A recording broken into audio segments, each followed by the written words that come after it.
Bon, donc ça a coupé, mais c'est pas grave.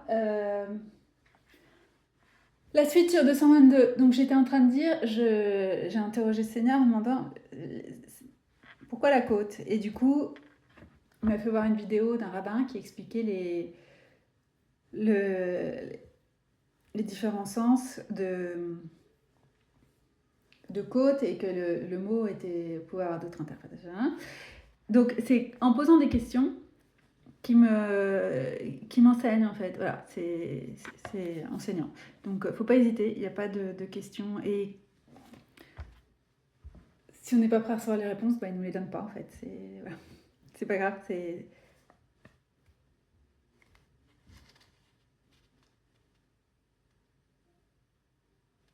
Refaire mal à la chair, c'est 2,21.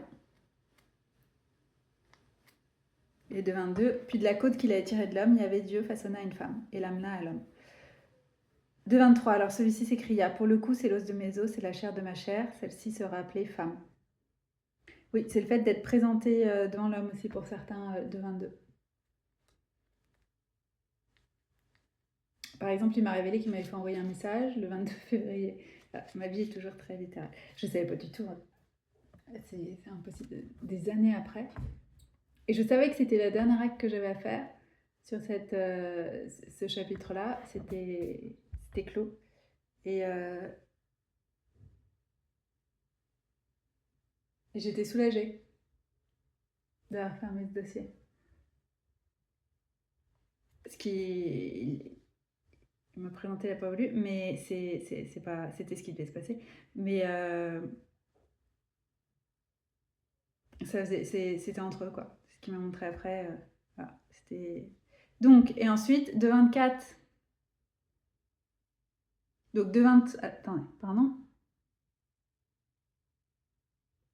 De 23. Il la reconnaît. Celui-ci s'écria, pour le coup, c'est l'os de mes os, c'est la chair de ma chair. Celle-ci sera appelée femme, car elle fut tirée de l'homme, celle-ci. De 24. C'est pourquoi l'homme quitte son père et sa mère et s'attache à sa femme, et ils deviennent une seule chair. 25. Or, tous deux étaient nus, l'homme et sa femme, et ils n'avaient pas honte l'un devant l'autre. Donc, c'est pareil, le tiré de l'homme. J'avais vu des interprétations aussi qui disaient.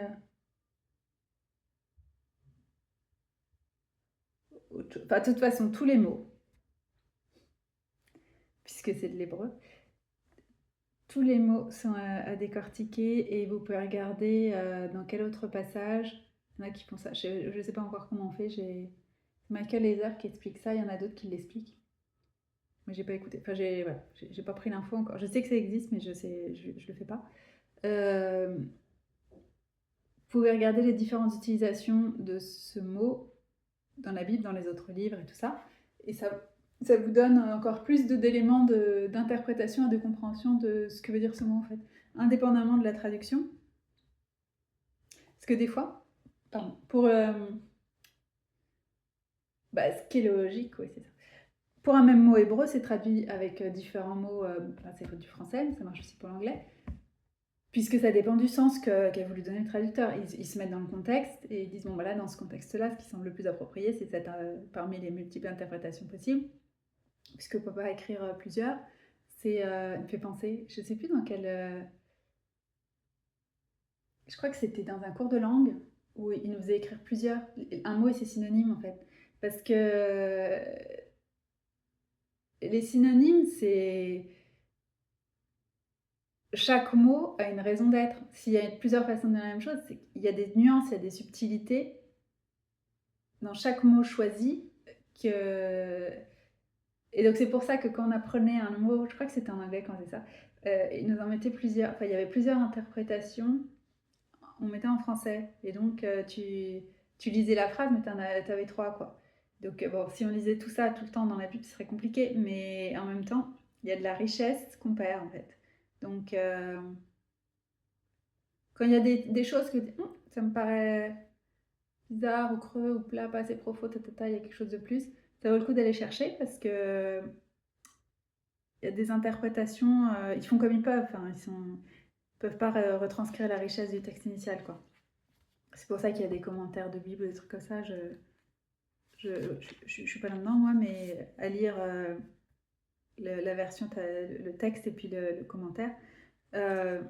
Mais c'est intéressant de regarder ce que les érudits, ceux qui étudient, enfin qui passent leur vie à étudier les textes et qui peuvent lire l'hébreu par exemple, ou le grec, les langues à partir d'où ça a été traduit, disent de ce que ça veut dire, quoi. Pour le serpent, là je suis en train de lire le serpent. C'est pareil, il y a tout un truc qui dit qu'une interprétation c'est Shining One aussi, c'est pas forcément les serpents, voilà, plein de trucs. Donc, de 22, c'était cette partie-là, et donc il y en a qui restent bloqués là-dessus. Vous allez voir des tonnes de vidéos de 22, de 22, de 22. Elle avait présenté Adam. Et il n'y a pas que ça. Quand j'étais en train de continuer à voir ça, et c'était après les faits, hein, après que... D'ailleurs, c'est ce qui s'est passé. Le message qu'il m'a fait envoyer le 22 février, c'était aussi en même temps... C'était les deux, en fait.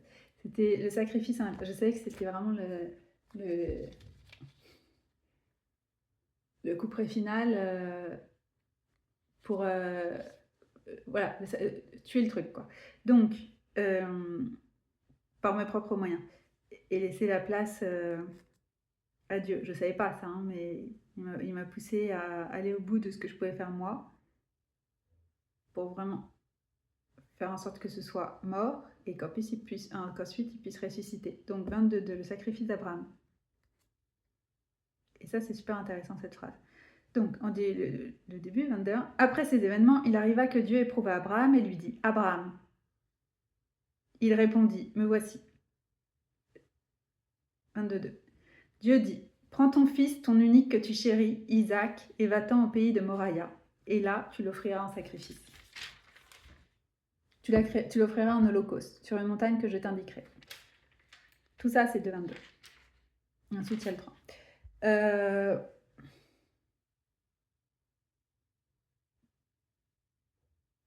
Déjà, il y a cet aspect d'être appelé par votre prénom. Abraham répondit « Me voici ».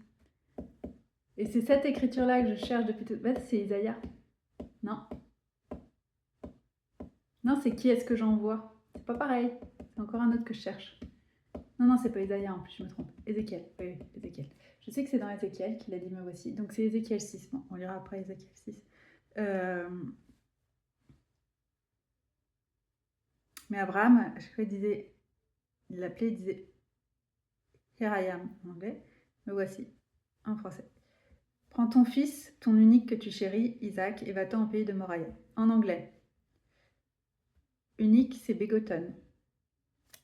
C'est... Je sais pas, j'ai pas regardé. C'est exactement le même mot qui est utilisé pour Jésus au tout début de l'évangile de Saint Jean. C'est ce même begotten.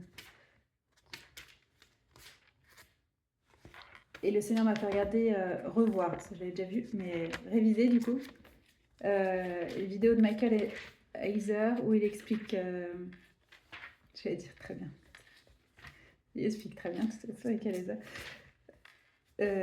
la signification et le mot hébreu et que veut dire begotten, parce que j'ai dit je comprends pas non plus, ça fait partie des trucs. Son seul et unique fils pour Isaac, je comprenais pas. Il y en a plein qui expliquent ça parce qu'il y avait Ishmaël qui était le premier fils d'Abraham qu'il a eu avec Agar, et ensuite Isaac est le seul et unique fils de Abraham et Sarah. Donc il y en a plein qui parlent de ça. Et c'est la même chose pour Dieu, et c'est normal que ça fait partie préfiguration de ce qu'il allait faire avec le Christ. Il a demandé à Abraham, qui est celui par qui l'alliance avec Dieu est faite, depuis le début, l'ami de Dieu, père de la foi.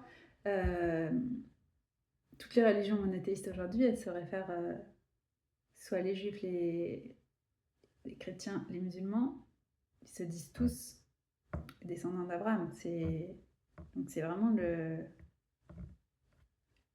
ça part de lui. Et donc lui, parce qu'il a accepté de faire cet acte de sacrifice, c'est Dieu qui l'a stoppé après, mais il était prêt à le faire, et voilà, de tout son cœur. Et de toute façon, Dieu, il juge nos cœurs, donc il sait dans quelle posture on est, et qu'Abraham allait le faire. Et c'est pour ça qu'il a dit c'est pas la peine. Et il y a ce moment-là où il nous demande de remettre la promesse. C'est ça le 22-2. Il y a ce moment où... Ouais, ce que je viens de dire. Il vous demande... c'est le test ultime en fait. Et ensuite, donc cette vidéo que je fais là sur 22-2, particulièrement cette deuxième-là, vous la verrez qu'après avoir passé le test. Ce sera la confirmation. Il va pas vous le dire avant. Normalement, non. Ou alors, vous l'oublierez que vous l'avez vu, ça c'est des trucs qui m'arrivent, et vous vous rappellerez après. Mais c'est... Puisque tu étais prêt à tout sacrifier, et bah tu auras encore plus. J'allais dire Abraham, il a pas eu un autre fils avec Sarah, mais il y a une autre femme après. Je sais pas si c'est écrit dans la Bible, parce que des fois j'ai des trucs... Enfin, j'entends des trucs en plus, mais je crois que si, ça doit être écrit. Bon, on peut regarder. Il y a eu d'autres enfants quand même après. Donc c'est aussi une façon de dire... il multiplie en fait. Il n'ordonne pas au pareil. C'est... Puisque tu as été obéissant et tu m'as mis en premier. En fait, c'est pour voir si vous idéalisez la promesse, si vous voulez celui qui fait les promesses ou la promesse. Donc, s'il vous donne un enfant, un job, une maison, quoi que ce soit, il y a ce moment où il vous demande de lui remettre, en fait. Et quand vous savez à qui vous remettez, enfin, une fois que vous avez... Il lui a pas demandé au tout début. Normalement, tu sais à qui tu as affaire. Et donc, bah oui, bien sûr, de toute façon, c'est toi qui donne la vie à la mort. Enfin, c'est... Et c'est toi qui donne les bénédictions, qui les reprend et tout. Donc, est-ce que tu veux le suivre ou suivre la vie qu'il t'a donnée? Enfin, c'est ce genre de truc, en fait. Donc, c'est ce test ultime. Et donc, j'étais partie sur Jean, le Begotten Son. Je suis chez Marc, mais je sais pas en quel sens. Matthieu.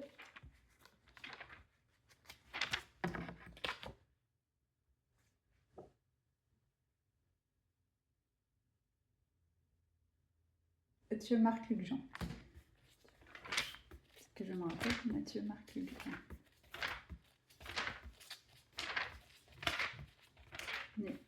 Non, ça c'est l'intro.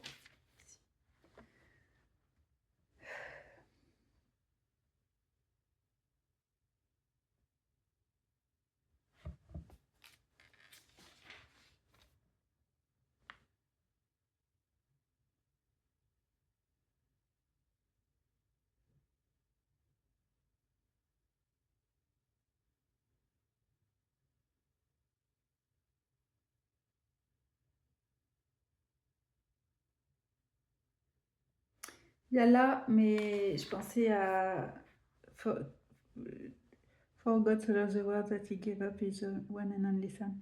Donc c'est pas sur Jean 1. Donc il y a Jean 1, 18.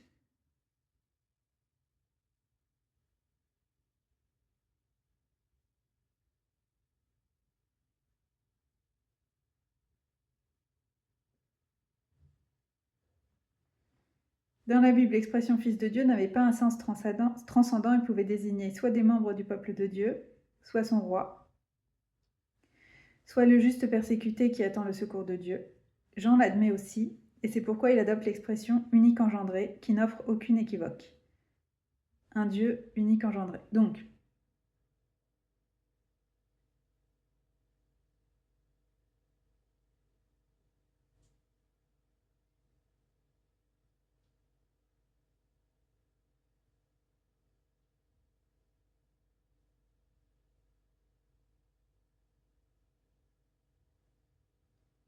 Jean lui rend témoignage et s'écrie, c'est Jean le Baptiste. C'est de lui que j'ai dit, celui qui vient derrière moi, le voilà passé devant moi, parce qu'avant moi il était. Ça c'est Saint Jean 1, 15, 16. Oui, de sa plénitude nous avons tous reçu, et grâce pour grâce. Car la loi fut donnée par l'entremise de Moïse, la grâce et la vérité advinrent par l'entremise de Jésus-Christ. Nul n'a jamais vu Dieu. Le Fils unique engendré, qui est dans le sein du Père, lui, l'a fait connaître. Donc c'est ce terme-là qui est le même que celui par lequel il a désigné Isaac quand il a demandé à Abraham de le sacrifier. Alors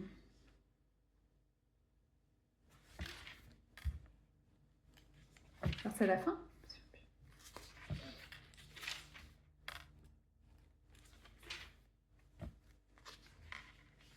Je dois avec le Fils de Dieu, mais c'est pas ça. C'est pas ça. On voit du Fils de Dieu, mais c'est pas ça. Je vais être à la fin du coup.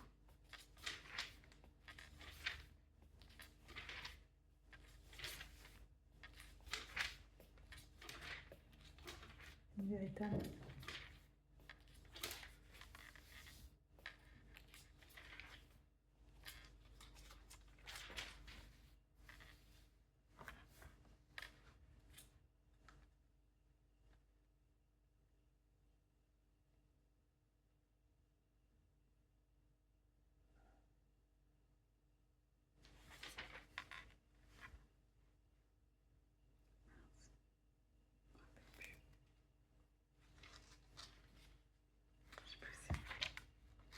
Bon, c'est pas grave.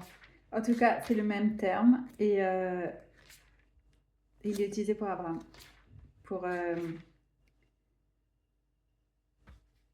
J'arrive pas à trouver le terme. Comme annoncer l'ultime sacrifice. Tout est une référence à ce que Jésus allait faire en fait dans l'Ancien Testament. Avec le recul, on peut le voir, mais à l'époque, non. Donc Jésus et Abraham, mais c'est pas ça.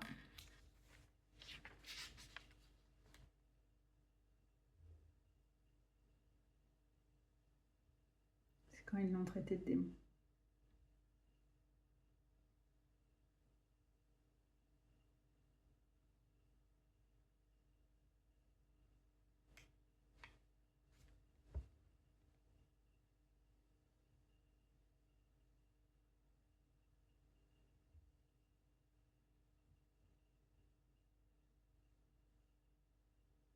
Je suis.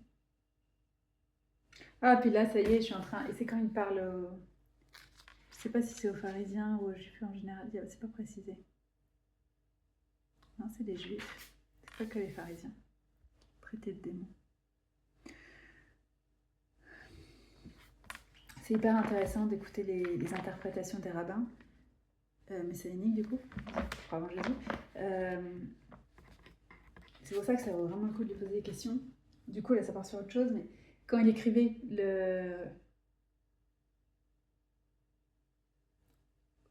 le passage sur la femme adultère, je crois que c'était dans le temple, où ils sont venus le trouver pour lui dire on vient de trouver une femme adultère. Et en fait, ils voulaient le piéger. Et il n'a pas répondu tout de suite, il a écrit dans le sable. Et je me demandais pourquoi. Et dans les films sur la vie de Jésus, elle liait cette scène. Et dernièrement, il m'a fait voir une vidéo d'un rabbin qui disait, et de Michael Heiser, c'est Michael Heiser, qui disait pour les apôtres et les juifs de cette époque, c'était très net. Ceux qui lisaient, enfin qui entendaient l'histoire au 1er siècle, voilà, à cette période-là, c'est très bien ce que ça voulait dire. Ça voulait dire qu'il disait, c'est moi qui ai fait la loi en fait. C'est moi qui ai écrit sur les tablettes la loi de Moïse. C'est le doigt de Dieu qui a écrit. Et donc en faisant ce geste-là, il disait, c'est même pas je suis la loi, c'est je suis. Ce qu'il leur a dit là aussi dans le passage que j'étais en train de lire. Il révélait qu'il était. Et c'est pour ça qu'il leur a dit que le premier qui n'a jamais péché jette la première pierre. Parce qu'il les connaissait tous. Et il savait qu'il ne pouvait pas en fait. Qu'ils avaient tous péché. Comme il y a la vérité. Ah bon, donc c'était super intéressant. Les vidéos de Michael Heiser, elles sont super intéressantes. Et il y en a plein d'autres, hein, mais... Donc ouais, 22.2, c'est aussi le sacrifice d'Abraham. Bien, comme ça coupe. Cette vidéo-là, je pourrais l'appeler 22.2, sacrifice d'Abraham. Je crois que c'est pas mal. Les autres, j'arrive plus à me rappeler. 444, quoi, elle en parle, mais il y a un verset. Je cherchais tout à l'heure, je l'avais pas retrouvé. Et je l'avais vu pourtant, dans un des livres des prophètes majeurs, comme ils disent, que de l'Ancien Testament, non? Il y a une référence à 444, j'en rappelle plus. 44, je sais plus. J'ai cherché. Je crois que c'était dans Ézéchiel, mais je vais refaire un petit tour.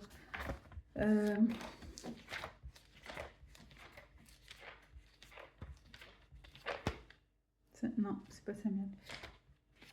Si vous avez des livres que vous aimez beaucoup, il va les utiliser. Hein. Donc, typiquement,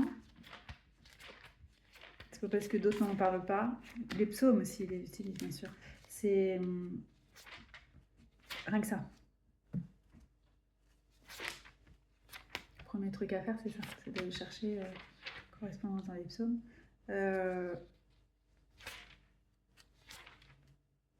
Ah oui, j'ai pas parlé des Strong Concordance. Voilà. L'autre interprétation, c'est ça. C'est au-delà des versets. Là, c'était pour l'interprétation avec les versets, mais il y a les Strong Concordance. Et il y a plein d'autres choses, hein, mais compris, comme je disais, les durées des vidéos, nombre de mots dans un texte, ça peut être les heures à laquelle vous recevez les emails. Il y a ça aussi. Si vous êtes abonné à des newsletters ou des trucs de la parole de Dieu, ou même pas, juste même dans les trucs promotionnels, les objets. Je sais plus ce que c'était qu'il m'a envoyé, j'étais là, c'est pas possible. Quand j'essaie de me cacher, c'est pas ça, mais c'était vraiment le même esprit, c'était genre montrez-vous, enfin un truc comme ça. Voilà. Il utilise tout ce qu'il veut. Tout ce qu'il veut, tout ce qu'il veut, tout ce qu'il veut.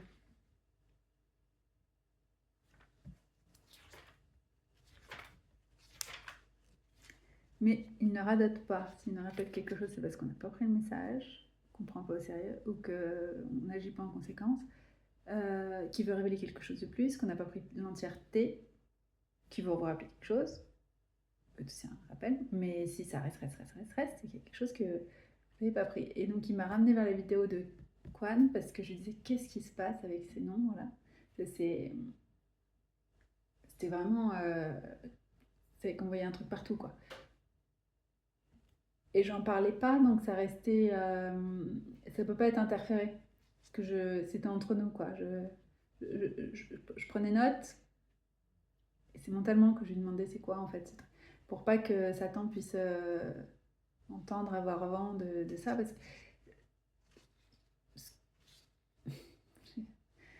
je veux dire, ça suffit pas d'avoir une plaque d'immatriculation, c'est facile en fait, tout le monde utilise ça, donc Satan peut vous mettre des faux messages aussi, c'est ça, mais vous verrez, ça fait partie de l'apprentissage du discernement.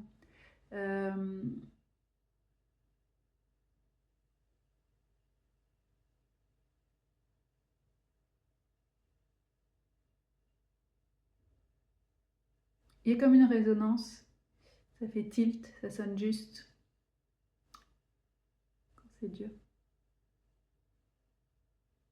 Et il y a ce truc de ne pas être satisfait, continuer à chercher. Tant que vous n'avez pas l'interprétation, continuez à creuser en fait. Il y a quelque chose que j'ai pas, et donc on n'a pas l'appel. Le dossier n'est pas classé en fait. Vous savez qu'il y a quelque chose. Des fois, ça peut prendre des mois hein, ou des années, mais et du coup, on met de côté. Mais vous savez qu'il y a quelque chose d'autre à découvrir. En vrai, on n'a jamais fini. Hein. Donc, je dis ça. Disons que l'interprétation du moment, elle est complète, quoi, parce qu'au final, il y a toujours plus. Faut jamais dire c'est bon, j'ai tout compris. Non, parce que par exemple, le de 22, j'étais bien. Ah bah oui, je mets ma main. Puis après, non, ça appuie, ça appuie, ça. Bah non, c'est Abraham. Ah oui. Et ensuite, il m'en a ressorti un autre. Dans d'autres. Ailleurs. Il y a aussi Isaïe 22, les clés de David.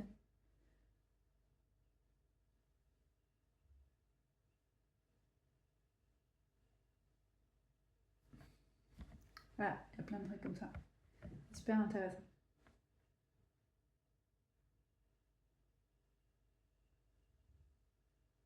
regarde s'il y a autre chose. Non, c'est bon.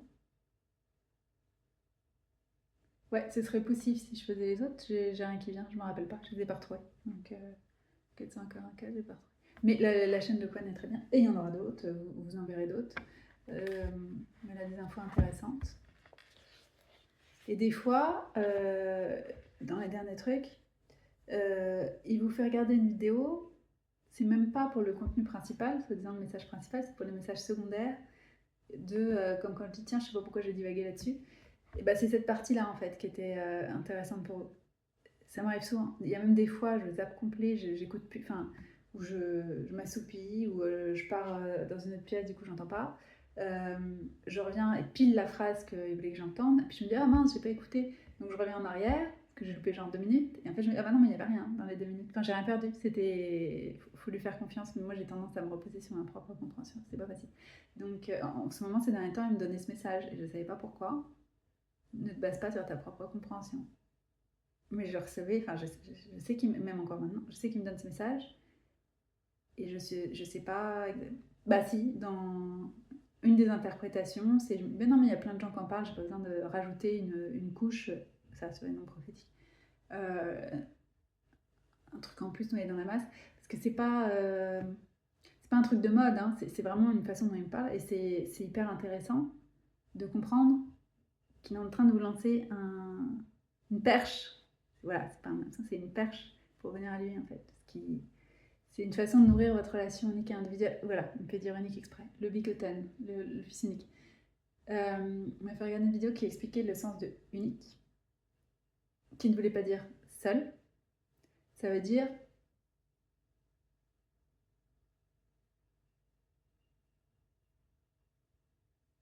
c'est seul dans son genre, unique en son genre. Je sais pas comment on dit en français, parce qu'on dit unique en son genre, mais apparemment unique ça veut dire ça en fait. Le fait que c'est le seul de ce type-là. Donc parce que dans Deutéronomie 6 et dans certains psaumes, et que les en parle très bien, je crois que c'est psaume 82, mais il y en a d'autres, il en parle très bien. Si vous voulez regarder, vous cherchez Son of God dans les vidéos de Michael Heiser, et il a plein de choses là-dessus. Il parle des fils de Dieu, qui feraient partie du conseil divin, où il y en aurait plusieurs, dont les anges déchus, les veillards, qui sont princes au-dessus des nations. Mais il dit que Jésus, il a un statut spécial. Il est Dieu, il ne remet pas du tout en cause, aucune question. Mais c'est en ça, le unique, c'est pas le seul, dans le sens qu'il y en a qu'un comme lui, il y en a qu'un de ces il y en a qu'un. Mais il y a d'autres fils, exactement la même configuration que Isaac et Ismaël. C'est ça le message. Mais Isaac, il est spécial parce que c'est l'héritier de la promesse, c'est le seul. C'est à lui que Dieu a promis, il l'a répété plusieurs fois. C'est le Dieu d'Abraham, Isaac et Jacob. Il a aussi béni Ismaël, il en fera une grande nation, comme il a dit. Mais c'est à Isaac, à ses héritiers, qu'il a promis la terre promise. Donc, c'est dans ce sens-là, c'est le unique, et c'est avec lui qu'il a réalisé le miracle. Parce que faire un enfant avec une femme, ça n'a rien de. Voilà. Mais Sarah, elle était passée l'âge de la conception, à Garnon. Donc, c'est en ça qu'il est unique, il a une position spéciale. Voilà, c'est ni le premier, enfant, fils d'Abraham, enfant en général, et en plus fils. Mais c'est lui qui a manifesté, enfin, c'est même pas l'héritier de la promesse, c'est lui qui représente la promesse. Il est né. Et c'est à ses descendants. Voilà. Donc, c'est ce. Et Dieu a donné son seul et unique fils, mais bicoton, engendré. Et. Ouais, Michael Heiser en parle très bien. Donc, c'était pour finir là-dessus. 222 plus unique. Donc le terme unique, c'est seul en son genre avec une position spéciale, un statut spécial. Comme Joseph. Après, je crois que dans la même vidéo, Michael Heiser utilisait ça pour dire parmi les 12 fils de Jacob Israël, Joseph, il a une position unique. C'est pas le seul fils de Rachel, qui était la femme que Jacob aimait. On avait 4, il y a 2 femmes et 2 concubines, mais c'est. Ou 2 servantes, je sais pas comment on disait à l'époque, mais c'est Rachel qui l'aimait. Il est très clair là-dessus. Il a eu 2 enfants avec elle. Et Joseph est le premier, le deuxième c'est Benjamin, le dernier de tous les enfants. Mais c'est Joseph qui a été utilisé pour assurer la survie de tous les descendants, de tous les fils d'Israël. Jacob, mais Dieu lui avait donné son nouveau nom qui est Israël. Au moment de la famine, dans le pays de Canaan, où ils sont venus s'installer en Égypte, où Joseph avait été établi. Il y avait un rôle unique, c'est ce unique-là. Et il y a beaucoup de personnes qui ont ce statut unique. C'est pour ça qu'il vous dit prototype et tout un tas de mots dans ce sens-là, c'est cette notion-là en fait.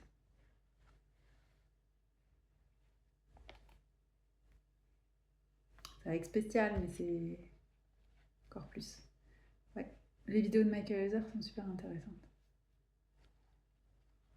Pour qui veut creuser ces aspects. Voilà.